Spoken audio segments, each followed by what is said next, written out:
자, 엑셀 프로그램 실행시키시고,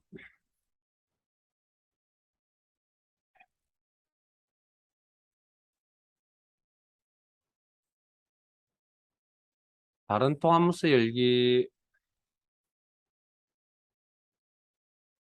찾아보기, 5,1급, 1권 스프레드시트, 이론,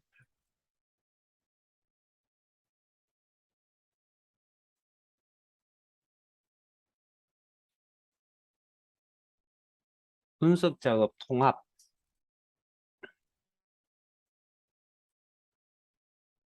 파일 여시고,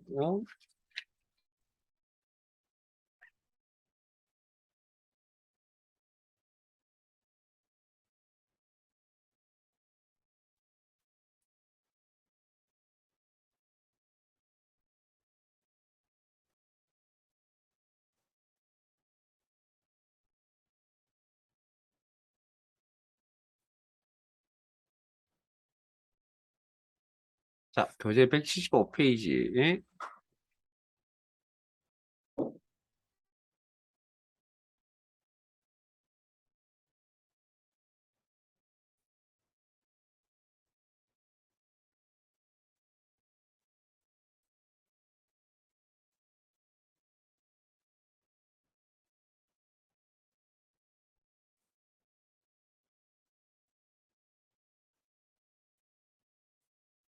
체크하셨어요? 핸드폰 잃어버려서 핸드폰 안에 카드가 같이 있어서 7층 길러서 직권 요청하고 왔거든요. 아, 했어요. 아, 그걸 하면 안 알겠습니다. 돼요? 일단 치권 하시죠. 그게 사인하고 오셨죠. 네네. 예, 그러면 상관.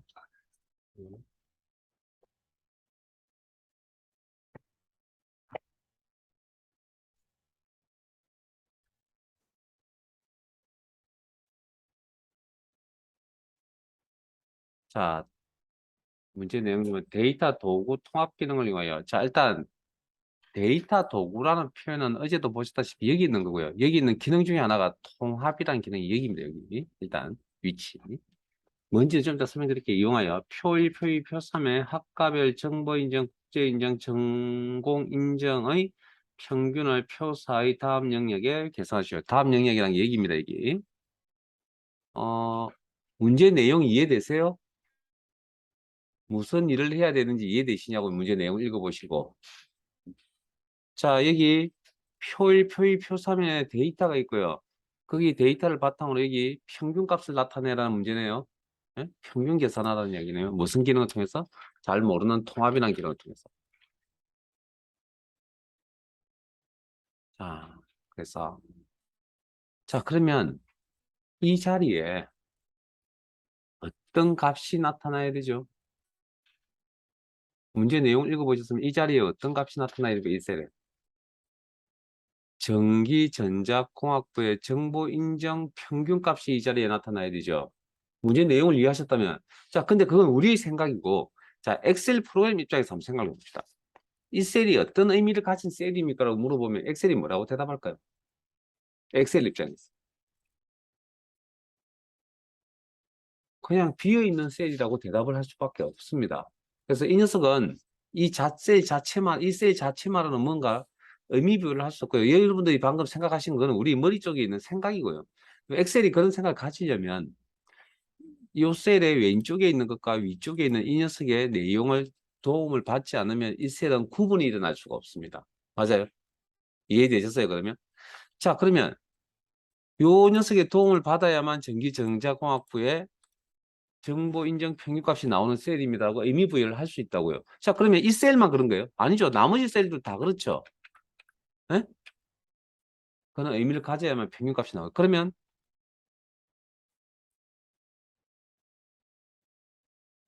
여기는 값이 나와야 될 자리고, 그러면 이 값의 빈 셀이 의미를 가지려면 당연히 이렇게밖에 선택을 할 수밖에 없네요.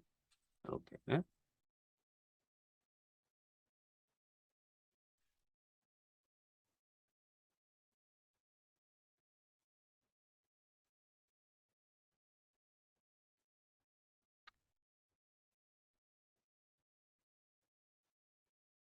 데이터의 통합 기능을 이용해서 평균값을 여기에 나타내겠다.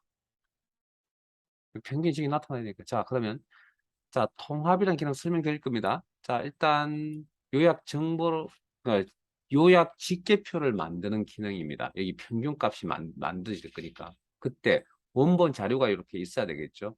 그 원본 자료가 표의 형태로 이렇게 구성이 되어 있습니다. 표의 형태로. 뭐 데이터베이스라고 해도 상관은 없고요. 예, 구조로. 그런데 이 구조가 똑같을 수도 있고 다를 수도 있습니다. 유사하면 됩니다, 이게. 원본의 구조와 요약 집계표의 구조가 형태가 똑같거나 유사하거나. 자, 그래서 사용할 요약 정보는 평균값이고요. 그리고 참조,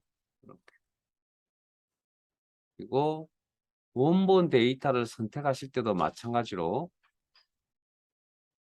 이 여기서부터 선택을 한다. 그러면 108만이 무슨 의미를 가진 데이터죠? 라고 엑셀에게 물어보면 엑셀은 그냥 108만인데요 라고 밖에 대답을 할 수가 없죠. 여기와 똑같은 원리로 108만이 의미 있는 데이터로 구분이 되어지지 않으면 평균값을 계산할 수가 없겠죠. 이 구조 이해되세요? 그러면 여기도 당연히 제목 역할을 하는 이런 부분들이 필요하다. 이런 제목 역할을 하는 부분들을 레이블이라 그러고요. 자, 참조라는 곳은 원본 데이터를 설정하는 공간이고 요 밑에 등록이 되어져 있어야 평균 계산하는데 사용이 되어집니다. 추가 자, 표 2, 이 데이터도 똑같은 원리로 이렇게 선택을 하셔야 됩니다. 추가. 표 3의 내용도 똑같은 원리로 이렇게 선택해서 추가. 그러면 여기에 등록되어져 있는 내용을 바탕으로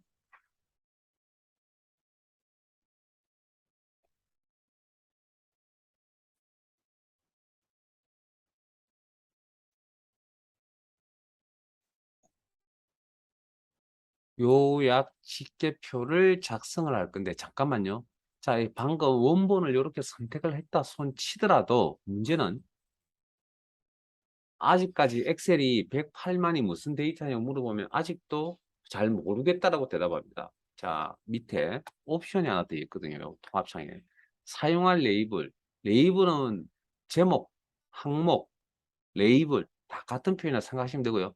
첫 행에 있는 제목, 레이블, 항목을 사용하겠다. 여기 원본에. 그다음에 왼쪽 열에 있는 레이블, 제목, 항목 이름, 레이블을 사용하겠다. 여기. 그러면 이 옵션이 체크되는 순간 이제 엑셀에게 물어봅니다. 108만이 어떤 데이터 물어보면 전기전자공학부의 정보인증 값입니다라고 대답을 할 수 있다고요. 그러면 모든 원본 데이터가 다 구분이 일어났죠. 그럼 일어났으니까 평균값 계산할 수 있겠네요. 그리고 원하는 위치에 딱딱 맞게 들어가겠네요. 예, 이 셀도 구분이 되어 있을 거니까. 됐습니까? 오케이. 요런 기능을 표 유사한 구조를 가진 똑같은 구조를 가진 원본 자료를 바탕으로 요약 집계표를 만드는 기능을 요약 집계값은 합계 개수 평균 최대 세어값이라고 데이터베이스 함수할 때 잠깐 언급을 했죠. 자, 확인.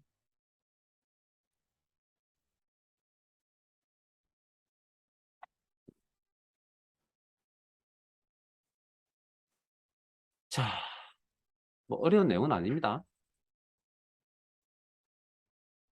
자, 잠깐만요. 이제 추가 설명을 여기서 마무리를 하고 갈게요. 지금 이건 어떤 의미의 표냐면 이것부터 할까요? 밑에 아래쪽에 빈 셀 하나 선택하세요. 여기. 자, 진행하는 절차는 통합 기능을 쓸 겁니다. 빈 셀만 선택하시고 통합. 그리고 내용은 그대로 사용할게요. 여기 있는 옵션 값 그대로 사용하겠습니다. 그리고 확인하면 어떤 사항이 벌어지냐면 원본에서 나올 수 있는 경우의 수 있죠.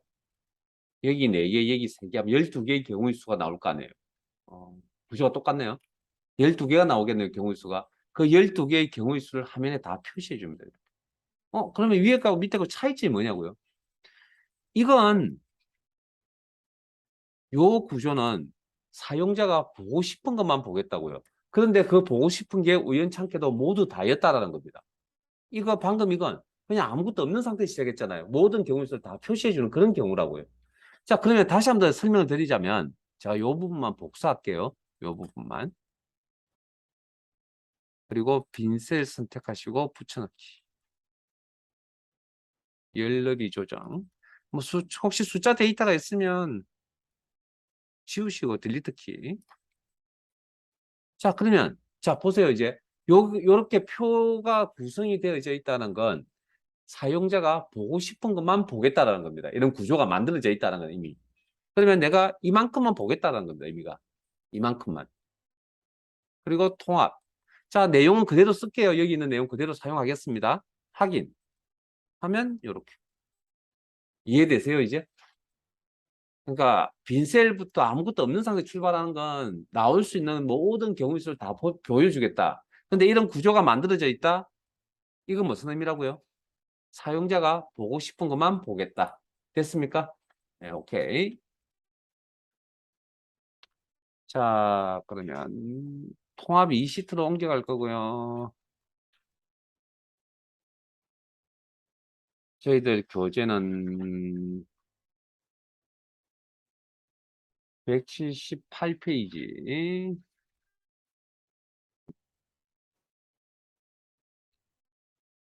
자, 내용 보겠습니다. 통합 2시트의 C사에서 F10. 여기죠. 항상 주어진 범위 확인하시고 영역, 셀 범위에 데이터 도구 통합 기능이 뭔지 아시죠? 이제 요약표를 만든다. 표 형태로 구성이 되어 있는 원본 데이터를 바탕으로 요약표를 만드는 기능이다. 중간고사 시트의 표1, 기말고사 시트의 표2 데이터를 참조하여 학명별 데이터의 국어, 영어, 수학 총점의 평균을 계산하시오. 자, 일단 중간고사 가서 데이터 확인. 원본 자료. 기말고사 원본 자료 확인. 통합. 구조가 같거나 유사하거나 됐습니까? 그리고 이렇게 표의 구조가 구성이 되어 있다는 건 뭐라고요? 아, 내가 보고 싶은 것만 보겠다. 그런데 전체 내용을 파악해 보니까 보고 싶은 게 모두 다일 것 같네요. 구조가. 예? 그러면 범위를 자 각각의 빈셀의 의미 구분을 하려면 이렇게 선택을 하실 수밖에 없겠죠. 자, 그다음 무슨 기능을 통해서 자, 각 빈셀에 값들이 나타나려면 의미 구분이 일어나야 되니까 범위를 이렇게밖에 선택할 수밖에 없다는 건 당연한 이야기인 것 같습니다. 자, 그다음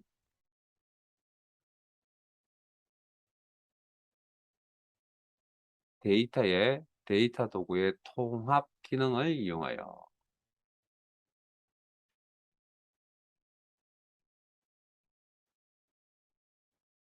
무슨 값 계산한다 그랬죠?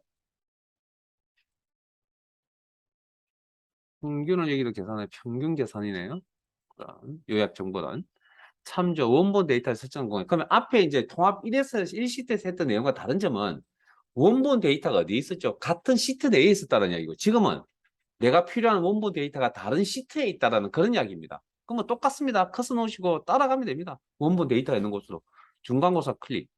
그리고 여기도 각 숫자만 선택하시면 되는 게 아니라 제목 역할을 하는 항목 레이블이라고 하는 저 녀석까지 같이 포함을 해야만 각각의 숫자의 의미 구분을 할 수 있다. 그러면 이렇게 중간고사라는 뭐 시트 이름, 느낌표 구분자입니다. 느낌표. 그리고 셀 범위. 그리고 여기 설정하는 공간이고요. 실제 통합이라는 기능에서 계산을 하실 때는 여기에 등록이 되어져 있어야만 사용이 가능하다. 추가. 자, 기말고사에 가셔서 범위 설정. 이미 범위 설정. 그 범위가 맞으면 그대로 쓰시면 되고 여기 읽어보시고. 다르면 지우고 다시 설정하시면 되고요. 그리고 추가. 자, 이렇게 한다 손 치더라도 이 숫자 값이 원본에 있는 이 숫자 값이 의미를 가지지 않는다. 어떻게 해야만 의미를 가진다고요? 밑에 있는 이 옵션 사용할 레이블 첫행 왼쪽열 다르게 해석하면 첫행에 있는 레이블 제목을 사용하겠다. 왼쪽 열에 있는 레이블 제목을 사용하겠다라고 체크. 그리고 확인 하시면요.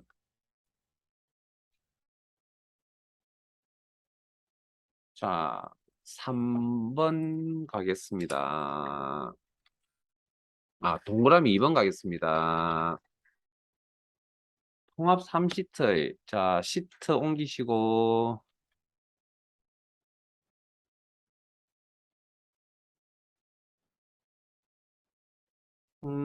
자, 통합 3시트의 C4에서 C1000의 데이터 동원 기능을 이용하여, 구조가 똑같네요. 중간고사, 기말고사 시트의 원본 데이터를 변경될 경우, 통합 시트의 데이터도 자동으로 변경되도록 적용하여 평균을 계산하시오. 자, 이건 무슨 이야기냐면, 자, 일단은 의미 있는 데이터가 각각의 빈셀에 들어가려면 제목 역할을 하는 있는 부분에 도움이 필요하다. 자, 선택,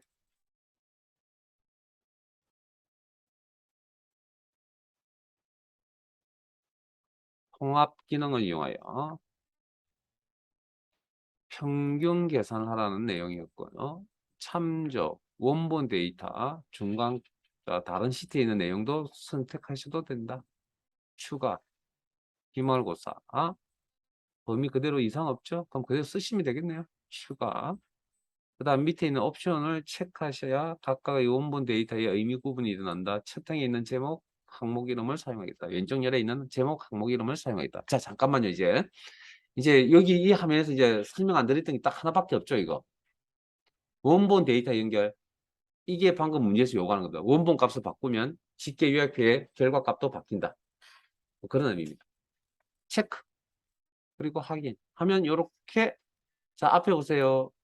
요게 앞에 보이시는 요 부분을 윤곽이라 그러는데, 이 영역을 윤곽이라 그러는데, 윤곽. 그리고 플러스는,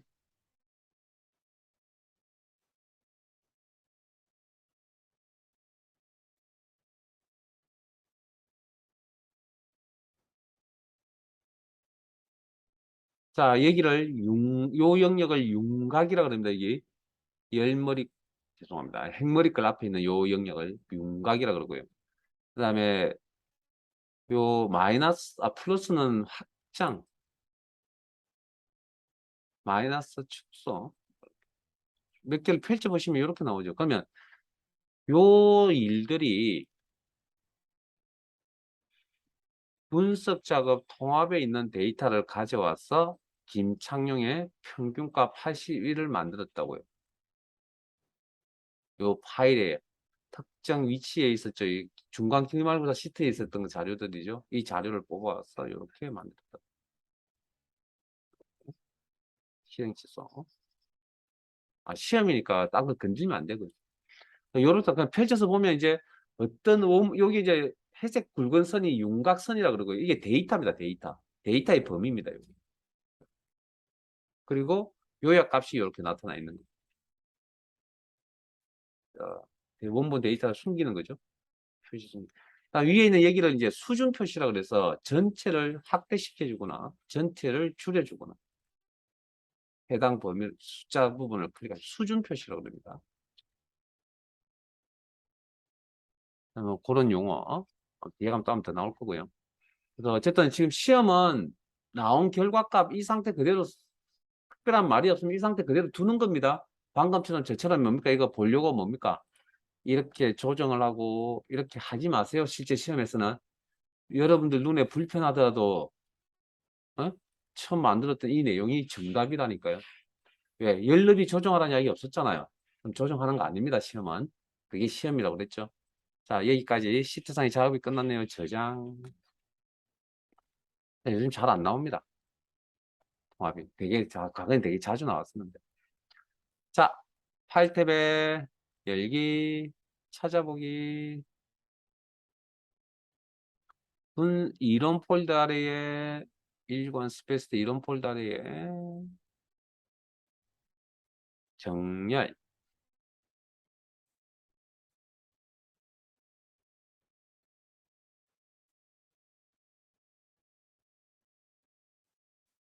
교재 180페이지.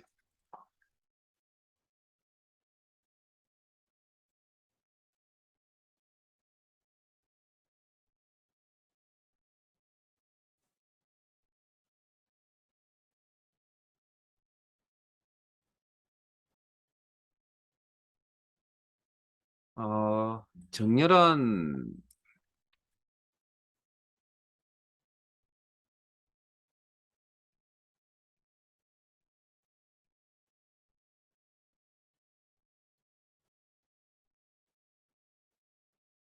제하고 수업을 하시는 동안에 그 뭐죠? 아, 랭크.eq라는 등수 매기는 함수 할 때 제가 잠깐 언급을 했죠. 정렬이라고 오름차순, 내림차순. 그래서 그 정렬은 특정 기준에 의해서 데이터를 나열하는 기능을 우리는 정렬이라고 표현을 하고요. 이 정렬하는 이 기준에는 오름차순 정렬이 있고 내림차순 정렬이 있죠. 큰 값부터 작은 값으로 나열하는 오름차순, 죄송합니다. 다시. 작은 값부터 큰 값으로 나열하는 오름차순, 큰 값부터 작은 값으로 나열하는 내림차순 정렬인데 숫자 데이터만 정렬하는 게 가능한 게 아니라 문자 데이터도 정렬이 가능하다. 기업부터 희역까지, A부터 Z까지. 반대로 희역부터 T까지, Z부터 A까지. 그래서 우리가 보통 문자에 대해서 오름차순 그러면 이걸 다르게 표현하면 사전식 정렬 그렇게 표현을 하거든요. 이건 역사전식 정렬 이렇게 표현을 하고요. 뭐 이건 너무나 잘 알고 있는 내용일 겁니다. 자, 그런데 회사에 가면 기본적으로 있는 직책들이 있습니다. 사장, 이사, 부장, 과장, 대리, 뭐 사원 이런 식으로. 자, 그러면 이건 오름차순입니까? 내림차순입니까? 그러면 여기에 대답을 직책순 이렇게 이야기를 할 거 아니에요. 그런데 엑셀 입장에서 생각을 한번 해봅시다. 직책순이라는 건 우리 생활 입장이고요.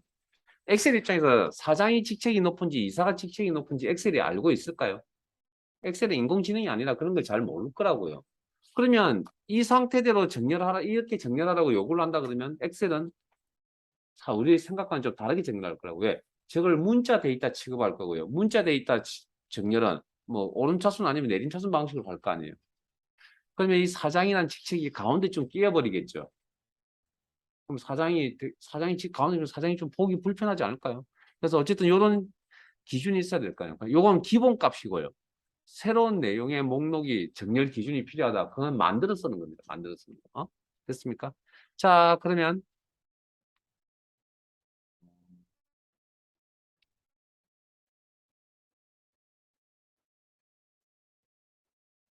요거 한번 해볼까요? 교재에 있는 문제는 좀 이따가 다룰게요. 자, 성명 필드를 오른차순하죠. 그러면 자, 정렬이라는 건 데이터베이스를 이용하는 기능입니다. 데이터베이스의 의미 아시죠? 병합된 셀, 비행이나 빈혈 만나가 셀이 보면 병합된 셀은 포함하지 않고 의미 있는 데이터 하나씩 들어가 있어야 된다. 뭐 그런 이야기들 기억나세요? 자, 데이터베이스 선택. 표가 데이터베이스가 아닙니다. 표 중에서 어떤 조건을 만족하면 그게 데이터베이스 목록이라고 표현한다. 자, 정렬 기능은 데이터 탭에 자, 시험 준비 요거 가지고 할 겁니다. 정렬 대화 상자를 열어서.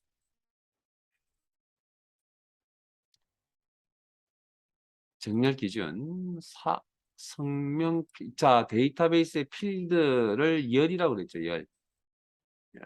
성명 필드. 값 기준이고 이 열이라는 표현은 지난 시간에도 나왔죠. 중복된 항목 제거할 때 열이라는 표현 나왔죠. 필드 문자 데이터 기준이고 정렬 방식은 오름차순 내림차순 사용자 지정 목록이 있다. 그 중에 자 오름차순 맞죠? 오름차순에서 정렬하고 자 내 데이터의 머리글 표시 이것도 지난 시간에 잠깐 언급이 되었던 부분인데 데이터베이스에서는 머리글이라는 부분은 필드명을 이야기한다. 필드명은 레코드와 자료의 성격이 다르기 때문에 빠져버린다. 기본값이 체크되어 있어서 내용이 빠져버린다. 확인 하면요. 그리고 이건 이 서식은 설정하지 마세요. 저 혼자 할게요. 아이고, 잠깐만요. 너무 그거하고.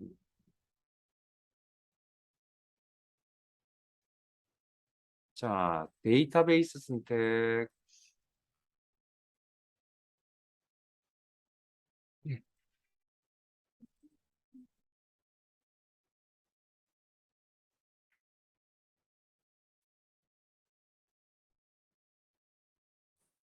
자,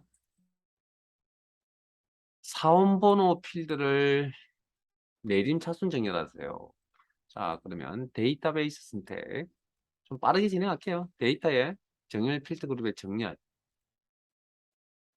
그리고 기존에 있던 이 정렬 기준을 만일에 없애버렸다. 그리고 확인해서 나가면 어떤 일이 벌어질까요? 성명이 오름차순되어 있던 성명이 다시 흩어져 있을까요? 아니요. 그냥 아무 이상 없이 변화 없이 그대로 남아 있습니다. 그런 특징을 가지고 있다. 자, 정렬. 자, 정렬 기준이 만약에 없다. 지워서 없애버렸다. 그러면 기준 추가하시면 되고요. 그리고 사원번호 필드를 기준으로 숫자 아마 이게 일단 형태상으로 일단 보니까 뭐 일단 이렇게 비교해 보니까 숫자 데이터가 같네요. 숫자 데이터 값, 숫자 데이터이고요. 내림 차순 방식으로 정렬하겠다. 확인.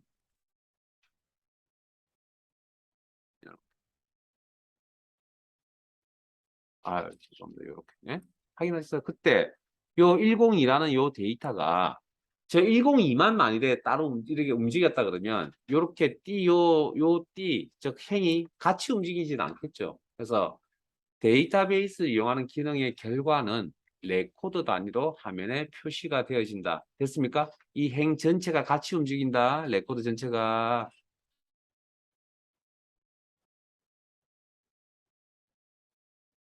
어, 이거 아니 그러니까 어찌됐든 필기 공부도 하셔야 되잖아요. 그러니까 이거 지금 필기 공부도 같이 하고 있다고 생각하시고 실기 준비만 하는 게 아닙니다. 여러분들.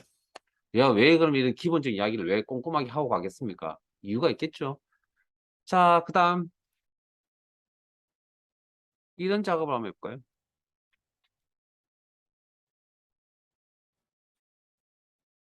조금 이상하긴 하지만 부서명 필드를 영업 3부, 1부, 4부, 2부 순서대로 정렬하세요. 라고 한다면 자, 이건 자, 데이터베이스 때 수식에 죄송합니다. 데이터 탭에 정렬 기존에 있던 정렬 기준을 변경하셔도 됩니다. 부서명 필드를 기준으로 문자값 기준이고 자 이건 숫자 문자가 결합이 되어 있는 문자 데이터입니다. 그러면 내림차순 오름차순 또 아니죠. 영업 1부, 2부, 3부, 4부가 저기 사전에 등록된 단어라 그러면 사전식이면 영업 1부, 2부, 3부, 4부 이렇게 나올 거 아니에요. 그게 이제 오름차순이 되겠죠. 근데 지금은 우리가 해야 될 방식은 그게 아니라는 거죠. 그럼 이것도 아니고 이것도 아니네요. 그러면 사용자 지정 목록이라고 클릭. 사용해 보신 분도 있을 거고 안 해보신 분도 있을 겁니다. 사용자 지정 목록 클릭. 그러면 이렇게 화면에 자 이렇게 하고 여기 새 목록이라는 부분에 여기에 내가 원하는 목록이 있으면 됩니다. 없죠? 물론 시험장에 가면 없을 겁니다. 그래서 어떻게 작업하느냐 등록시킵니다. 여기 꼭 여기에 있어야 됩니다. 여기 새 목록 클릭 그리고 영업 3부 입력하시고 잠깐 대기 입력하셨나요? 자 밑에 보시면 목록 항목 지금 우리 지금 목록 항목을 작성 중이거든요. 목록 항목을 구분하려면 엔터키를 누르십시오. 자 엔터 영업 1부 영업 4부 영업 2부 이렇게 자 지금 이건 목록 항목을 나열한 거고요. 오타 조심하셨나요? 자 여기에 등록이 되어져 있어야 그 정렬 기준으로 사용이 가능하다. 그래서 추가 그러면 해당 항목이 없으면 선택이 되어져 있을 거고 기존에 있었다 그러면 아마 선택이 안 되어져 있을 겁니다. 나갈 때 꼭 내가 필요한 항목을 선택하고 나가셔야 되고요. 그리고 제 화면 봅니다. 여기에 보시면 선택을 했을 때 오른쪽에 비활성화되어 있는 게 있고 활성화되어 있는 게 있거든요. 비활성화되어 있는 건 엑셀 프로그램 설치할 때 기본값으로 나오는 목록들이고요. 이런 건 사용자가 함부로 손질할 수가 없고 밑에 만약에 지금 추가 삭제한 단추가 이렇게 활성화되어 있는 건 사용자가 임의로 만든 겁니다. 이런 건 지울 수도 있고 수정할 수도 있고 선택했습니다. 물론 시험장에 가시면 불필요한 내용은 아마 안 나타날 겁니다. 나 두셔도 됩니다. 그냥 제가 보여드린 겁니다. 그러니까 이런 것들은 사용자가 만든 거라고. 이런 것들은 원래부터 있던 거고 프로그램상에. 그중에 이제 나가실 때 사용자 지정 목록에 나가실 때 내가 해당하는 이 기준을 정렬을 하겠다라고 하는 기준을 선택을 하시고 확인. 자 그리고 확인 하시면 영업 3부, 1부, 4부, 2부 순서대로 그러면 여러분들 이제 요거 정렬하는 방식 아시겠죠? 사장, 이사, 부장, 가장, 대리, 사원 순을 정렬하는 방식. 자, 그다음 소형차에 배경 색깔이 몇 가지 종류가 있죠. 소형차 필드에 요 범위 안에 노란색 계열의 색깔이 하나 보이고요. 그다음 요건 흰 색깔로 보이는 거 뭐? 흰색이 아닙니다. 채우기 없음입니다. 채우기 없음이 선택되는 거 보이세요? 여기 채우기 없음. 그래서 색깔이 있는 것과 없는 것 두 가지 종류가 있다. 자, 아마 이 이야기는 처음 들어보시는 분도 있을 것 같습니다. 소형차 필드의 채우기 색깔, 우리 일명 배경 색깔, 그걸 다르게 표현하면 또 셀 색이라고 표현합니다. 셀 색을 기준으로 정렬하세요라는 건데, 자, 일단 정렬은 데이터베이스, 처음입니다. 처음이신 분이 많을 겁니다. 데이터베이스 선택. 그말 2급 준비하신 분들은 경험하신 것 같고, 뭐 그렇지 않으면 잘 보기 힘든 내용들인데, 자, 죄송합니다. 자꾸 수식하죠. 데이터 탭에 정렬. 자, 기존에 있던 내용을 변경해서 사용하셔도 됩니다. 아니면 지우고 다시 설정하셔도 됩니다. 소형차 필드에 대해서. 자, 이건 정렬해야 될 대상이 데이터가 아닙니다. 이번에는 이 셀에 있는 서식입니다. 배경 색깔. 그래서 목록, 자, 정렬 기준 목록 단추 눌러보시면 셀 색, 글자 색깔 뭐 이런 것들이 있다는 거죠.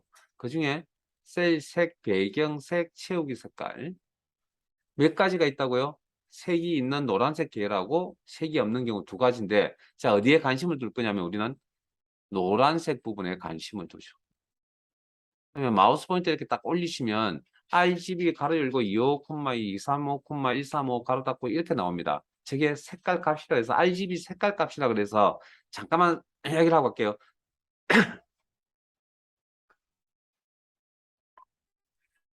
여러분들 파워포인트 같은 프로그램 사용해 보셨을 때 아마 뭐 색깔 치우기나 색 꾸밀 때 아마 저런 값들이 나왔을 건데 R은 레드입니다.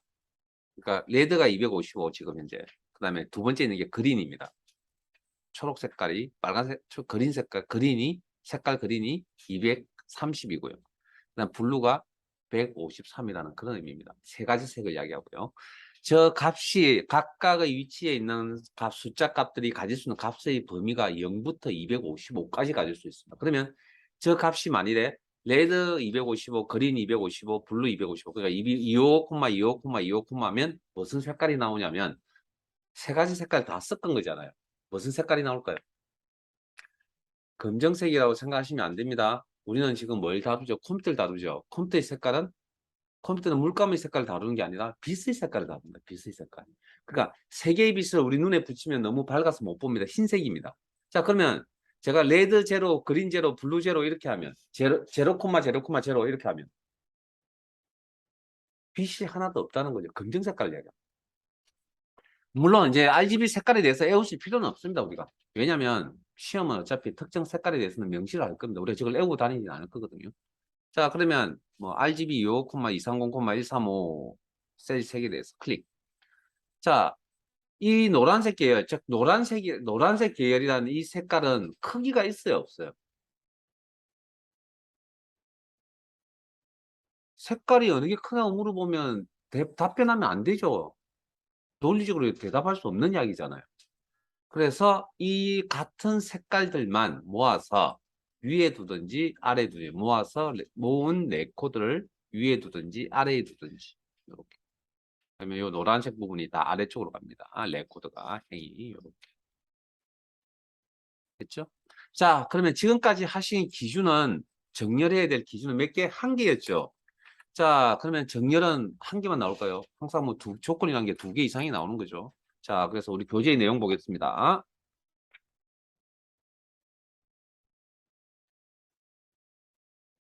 교재의 내용 보겠습니다. 정렬 기능을 혹시 복습들 하고 계시죠?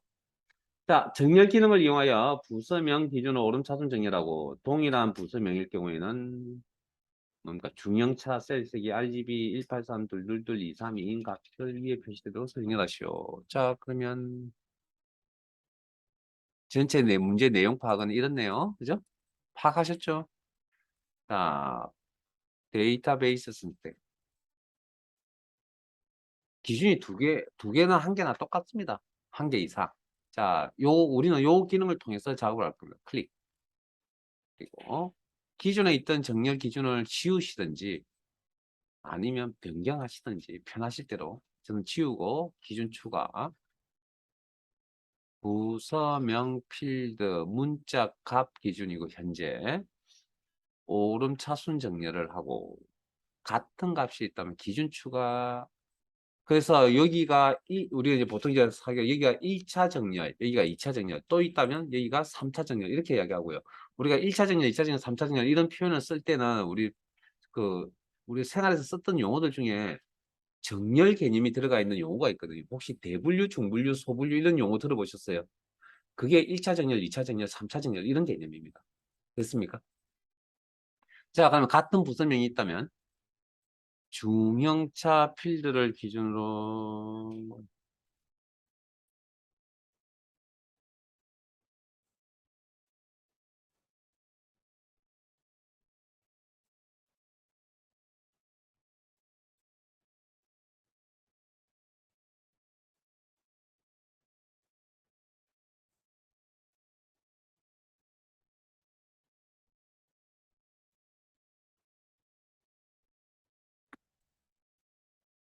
자, 중형차 필드를 기준으로 여기는 셀 색이죠. 셀 색.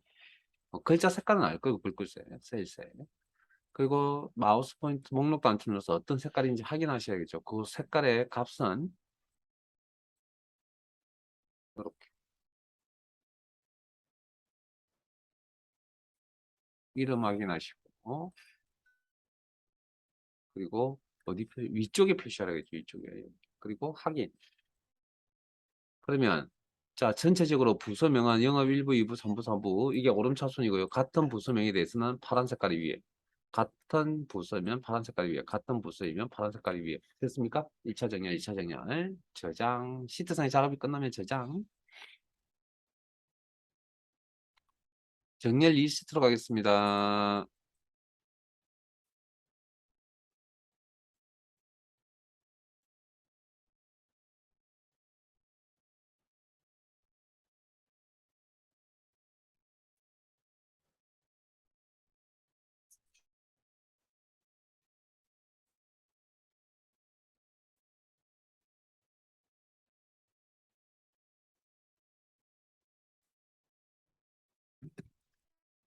자, 페이지 180, 교재 181페이지.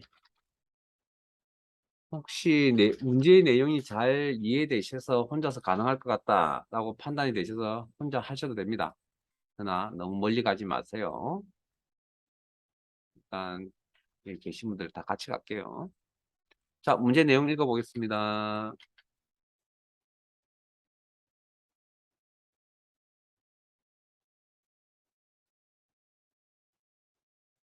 정렬 기능을 이용하여 표 1에서 포지션을 공격수, 골키퍼, 미드필드, 수비수 순으로 정렬을 하고 동일한 포지션일 경우에는 가입 기간 셀 색이 RGB 216, 228, 188인 값이 위에 표시되도록 정렬하시오. 자, 그러면 전체 내용 이해하셨죠? 자, 그러면 정렬하라고 했으니까 데이터베이스를 이용해야 될 것 같고요. 해야 되고 데이터 탭에 정렬 필드의 정렬. 자, 포지션 필드를 기준으로 문자 값 기준이고 오름 차순, 내림 차순 맞아요? 아니죠. 사용자 지정 목록 뜨면 사용자 지정 목록 창이 이렇게 화면 나타납니다. 자, 시험장에 가면 이 목록이 없습니다. 무조건 만드셔야 됩니다. 새 목록 클릭. 목록 항목에 커서가 깜빡깜빡 거릴 겁니다. 이 상태에서 공격수 오타 조심하시고 그다음 목록 항목을 구분하려면 엔터키를 누르십시오. 밑에 있죠? 엔터. 그다음에 골키퍼 맞죠? 골키퍼 엔터.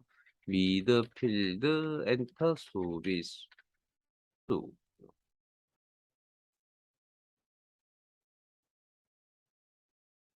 확인. 확인.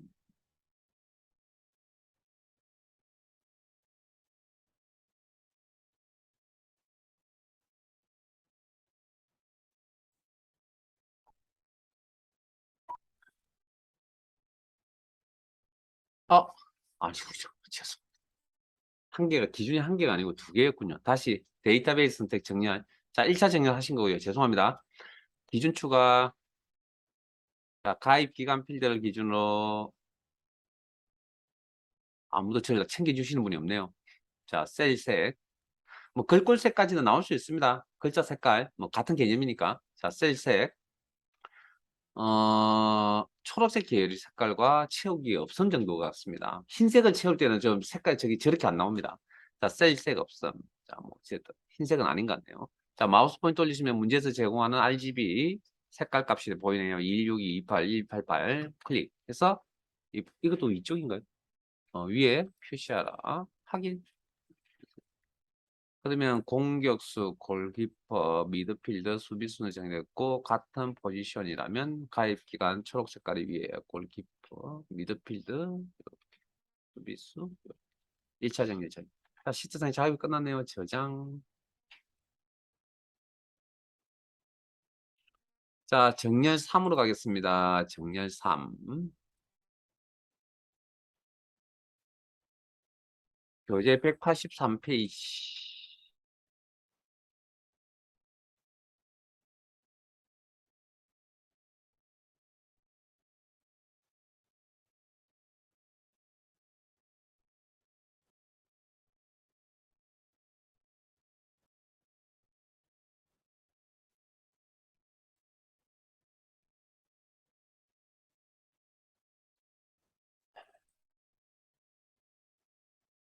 내용 읽겠습니다. 정렬 기능을 이용하여 잘 아실 거고 D3에서 D12 영역에 대해 왼쪽에서 오른쪽으로 해야 듣기 독해 순으로 데이터를 정렬하시오.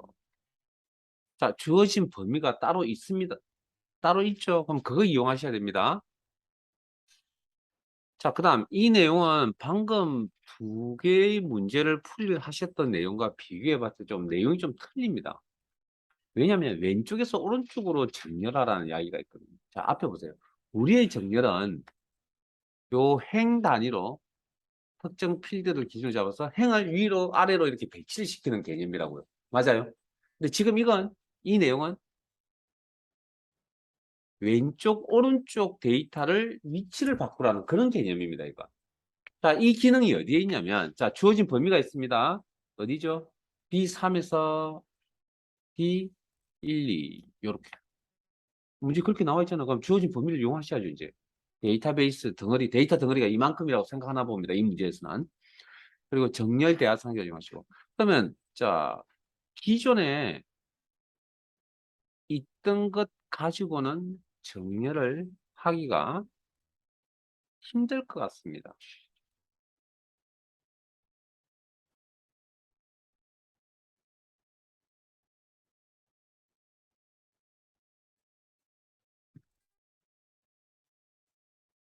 자, 행삼.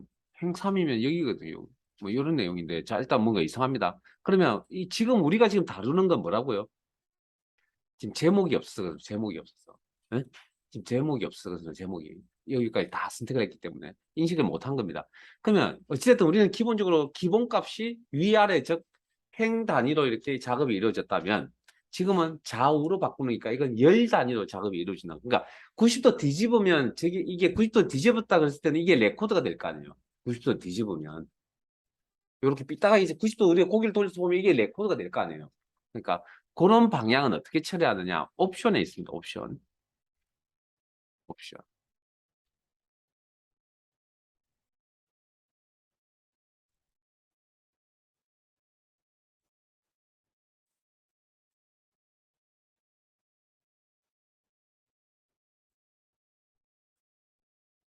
옵션.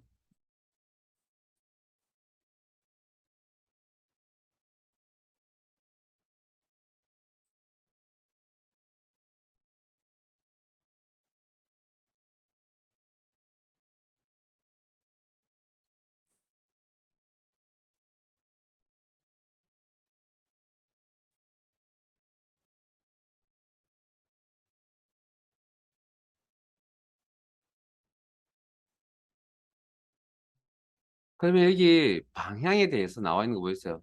위쪽에서 아래쪽, 왼쪽에서 오른쪽. 이렇게. 그리고 확인. 그러면 이제 여기 기본값이 바뀌어져 있었네요, 바로. 바뀌어져 있었고. 대순자 구분도 여기 있네요. 영문자에 대해서는 원래 대순자 구분 안 하고 정렬 하거든요. 이것도 잘 알아두세요. 필요에 따라 체크하셔야 되고. 자, 일단은 왼쪽으로 기본값 설정이 되어 있네요. 자, 그러면 이 기준이 뭐냐면 열이 아니고요. 특정 열이 기준이 아니라 요거 그러니까 특별한 말이 없었기 때문에 여기에 있는 그대로 사용하셔야 됩니다. 특별한 말이 없었기 때문에 여기 나와 있는 대로. 그럼 행3은 여기 이야기합니다. 그러면 여기에 있는 값을 기준으로 정렬하는데 정렬 기준이 왜 이렇죠? 아, 요거 아마 이상한 건데, 자, 아마 기본값이 여러분들은 오름차순으로 되어 있나요? 다른 걸 바뀌어져 있나요? 네? 여기 오름차순으로 되어 있지 않아요? 다른 걸로 바뀌어져 이걸로 되어 있어요. 저 똑같이. 이게 아마 시험장에 가면 이게 아마 이건 지금 만든 거잖아요. 오름차순 여기. 아마 기본값은 이렇게 세팅이 되어 있을 겁니다. 그러면 뭐에 대해서 오름차순 요 세 개의 값 그러면 듣기, 독해, 해야잖아요. 그럼 이게 오름차순으로 정렬되겠다라는 그런 이야기입니다. 그러면 독해가 앞으로 갔고 듣기가 뒤로 가고 해야가 맨 끝으로 갔죠. 보이세요? 좌우가 바뀐 거. 바뀔 때 요 녀석들만 바뀌는 게 아니고 이렇게 바뀌는 거라고요. 됐습니까? 끝. 저장. 자, 혹시나 해서 제가 한번 더 보여드릴게요. 의심의 눈치를 보시는 것 같아서. 자,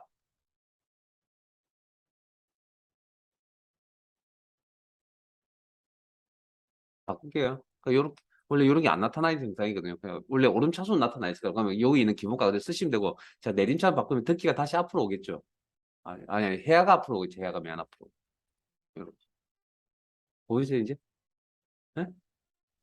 그러면 열 전체가 움직인 거다. 네, 저장. 네, 여기까지 저장해 두시고.